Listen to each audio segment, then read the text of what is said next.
Hey everybody, welcome to Coffee and Christ. I hope you guys have your coffee or your drink ready, and we're going to get into God's Word. And the devotion today that I did and just kind of studied a bit on, it takes us all the way back to Exodus. And, we know that the book of Exodus is the story of the Israelites' journey, right? And I love the word journey because that's where we grow. We grow in the journey. But it was the Israelites' journey, out of bondage in Egypt and into freedom in the land that God had promised them. The story behind that teaches us the whole process of winning the battle, especially in our minds. The enemy can place a stronghold on our minds and our physical, even our bodies. We can have all of these strongholds. I mean, there's some people that will even go take it as far as like coffee, is a stronghold, that if that comes, you put that before Christ. Anything, that has a hold on your life and that you do not have freedom in that area, is considered, to be a stronghold. But this story in Exodus, especially 2 verses 11 through 25, but I urge you guys to read chapter 2. And, about Moses. And, of course, he's the author of this. And, excuse me, we're still getting over that crud, whatever. But as we stay focused on God's promises, y'all, we can keep going from one victory to another. There's nobody that can just gain. I mean, God, can perform miracles and does still today. But this story, it teaches us, like the title on the short that I sent out before this video, our way or God's way. And that's kind of basically what it's titled today, because in the story of, Moses, in Exodus, he had good intentions, right? And we can all relate to that. We've got good intentions of preaching at our children not to do drugs or not to talk to strangers or whatever, but are we doing it our way? There's a lot of things that we can reference back to that. So just kind of be thinking about that. And I'm going to read you guys the devotion. And, enjoy your coffee or your drink. So our way or God's way. Whenever challenges arise, there's two ways to respond: God's way or our way. In today's passage, we will see what happened when Moses took matters into his own hands, although his motives were pure, namely in the relief of his people's suffering. So like when we don't want to see our children and we turn into mama bears, or for the men, papa bears, you don't want to see someone you love and care about suffering, especially if you've been down that road already before. You don't want someone else to have to walk down that road. But God spoke to my spirit the other day, and that's why this grabbed me, and I had to share that I was getting in the way by doing things my way, and namely to relieve someone that I loved of their suffering. I was getting in the way of their testimony. If God hadn't have let me suffer when I was at my brokenness stage and on my knees and my rock bottom, if someone would have said, "Oh no, we don't want her to suffer, let her be," I would be dead. I would not be sitting here telling you these words, that Jesus loves you and God has a plan for your life, and that this method was wrong. Because even though Moses had good intentions, he didn't want those people to suffer. He still took matters into his own hands. First of all, he focused on the difficulty instead of the Lord. How often have you and I done the very same thing? If the unfairness or the pain of a situation grabs our attention, we easily lose sight of our all-powerful God. He relied on his own strength and understanding. Now, Proverbs even tells us to rely not on your own understanding, but in all ways acknowledge him, and he will direct our paths. So in all ways, if we're acknowledging him, then we can't be just trading places and picking up the problem again, or picking up, the solution that we've chose, instead of relying on prayer and others to help you pray through that, or getting in the Word, because that's where the answers are anyway, right? So he relied on his own strength and understanding, and when a problem confronts us, that's our most natural response, is to do whatever we can do to make things right.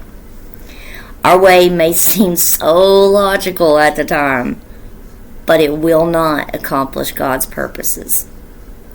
Now, I do have to say, with that being said, if God is using you in someone's life, then I'm pretty sure you'll know it.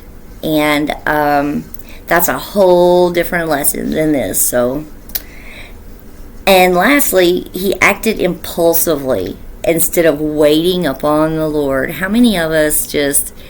I even have the thing hanging on my picture on my wall that says, "Be still and know that I am God." And that's there to remind me to be still and know that when you don't see him working, he's working. He's working.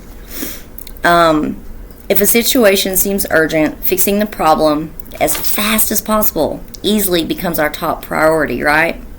At some point, we've acted so similar and suffered the consequences of self-reliance. Guys, we live in the selfie age. So we rely on self for so much. No wonder we're all wore out. No wonder we're all stressed out. No wonder we're all anxietied out. Because we lean back to this thing called self-reliance instead of God-reliance. Instead, the Lord... First of all, God did not reject Moses or cancel even his plans for him. That just shows you his great graciousness. Instead, the Lord refined his character through trials. And then he gave him another chance. Wow. Sounds so familiar to me. Don't you think our loving Father will do the same for us? Guys, I'm living proof that he'll do the same for us. I have acted so self-reliant and so self-righteous in my past that it's embarrassing to think about. But when I came to just this knowledge of, I guess that if God can take all these people, the Israelites in that story and in their journey, and I just realized that he wants to set us free. He wants to. It's not that he's wanting to keep us held back and in these strongholds so that for any reason. That's the enemy's job. That's not God's. God's job is to set you free from all of that. And he will, and he can. Guys, you got to ask. You've got to ask. And then you got to seek him. And I want to give you a winning thought from Exodus, okay? Just as God rescued the Israelites from bondage under the Egyptians and led them to the promised land, he wants to deliver you. He wants to deliver you from every form of bondage and lead you into a good place. And guys, I don't know anybody that's going to be hearing this today, but I hope that it does not fall on deaf ears. I know that he promised me Jeremiah 29:11 years ago, and This is not something, this journey that we're on with Jesus, all of us, it is like peeling an onion. He may peel a layer back, let it heal, and you'll see growth. And then he'll peel another layer back. It hurts. But just like Moses, he refined him. And I bet Moses was just so, like, I don't know. I know for me, when I started seeing, like, past things of myself years and years ago, and then as the years went by, the growth inside and the things that Jesus does for me and has done for me, I can't hold them to myself. I have to share them. And that's what this is all about. Guys, if you do not know the Lord, I urge you, I beg you, now is the time, guys, because we're running out of that real quick. And guys, I don't know. I'm speechless, because God always leaves me speechless like that after I read something and I know that it's share worthy. I know that there's some people struggling with bondages of your own out there. It's not always drugs. It's not always junkies that need the bondage lifted off of them. Maybe you're spending too much money. Maybe you're struggling with self-righteousness. Maybe you're struggling with self-reliance. Maybe you're in a bondage of negative thoughts. There's a ton of them. And the enemy will use the craziest things.